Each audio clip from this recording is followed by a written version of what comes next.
I think places like Harvard and Stanford are really corrosive.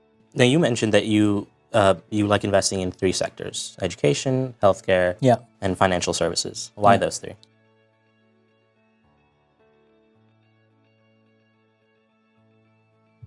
So if I was in the United States and we were dealing with all those issues, my life would just not been anywhere. They've created a monoculture of checkboxing dipshits, and they are money management institutions that basically dole out power and influence based on acceptance and admittance that just entrench the money class. Like, there's not a single person that's the son of a rich kid that I've ever met who I think is as smart as the person who actually made the money.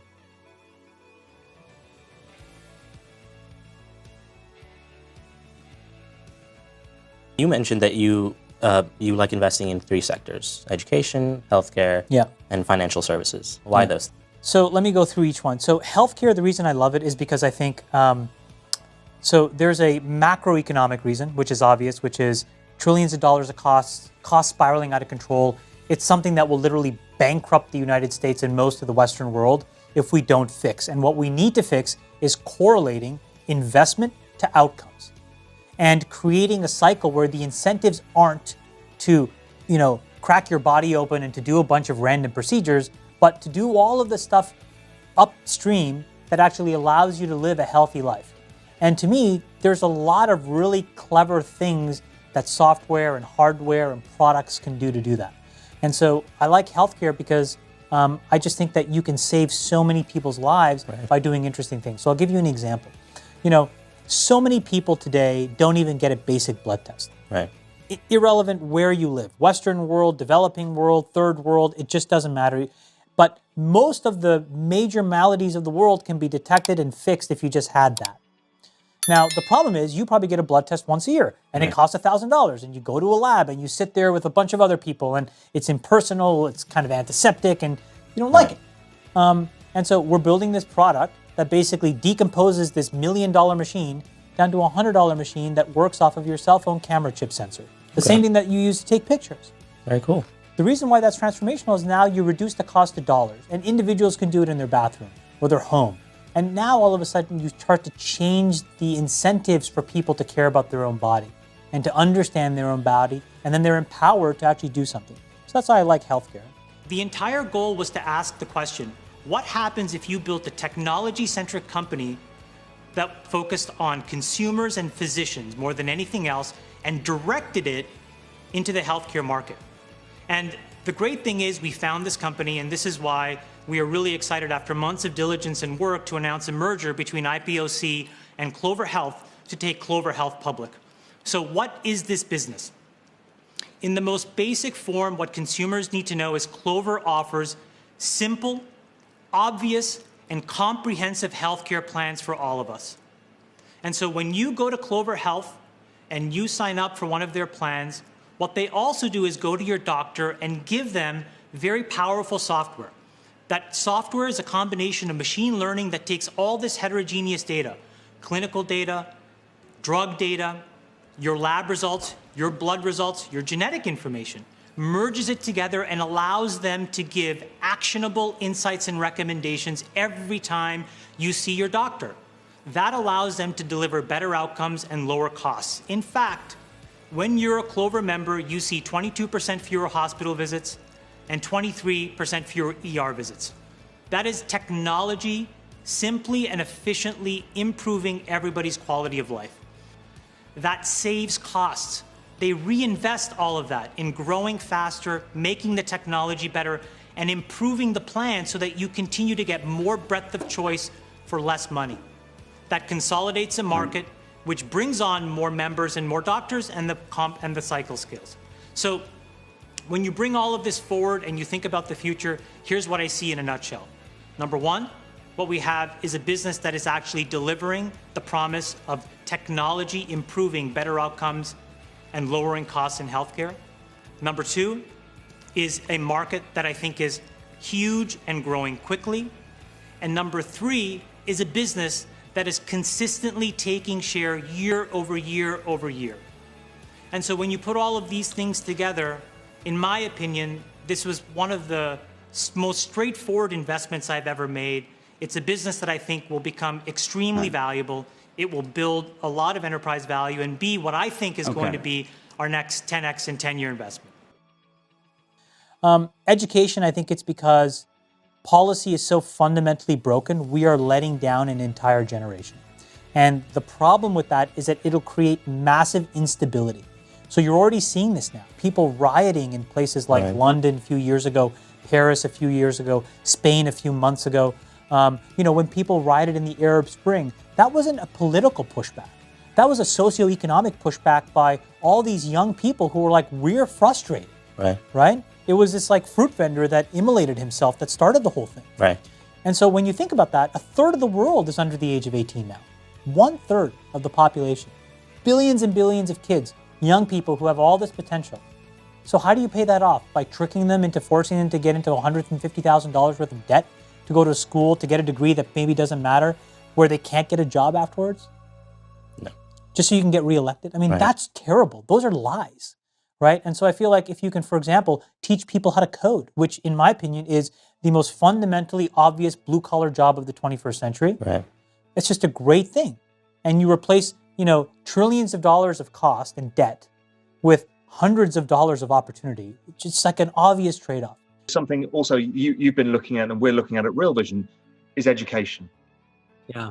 It just feels that everything has changed. We kind of knew it. We knew that video was changing everything in the way that software did, but it feels like education is one of the big ones out there. What's your view on this? Yeah, I think that this is the grand equalizing force. I don't think that we should have a world where there are equal finishing lines, but I do think that we would be in a much better place if we had equal starting lines. I have been a citizen of 3 countries. I'm a Sinhalese Buddhist male, born in Sri Lanka where I was part of the majority, grew up in Canada where I was part of the minority. And now in America, I've essentially become part of the moneyed establishment, for lack of a better word, So I've lived a very kind of crazy, odd life where I have all this cognitive dissonance from very different phases of my life. But the best thing that happened to me was in those critical years of 6 through 20, I was in a place that valued an even starting line.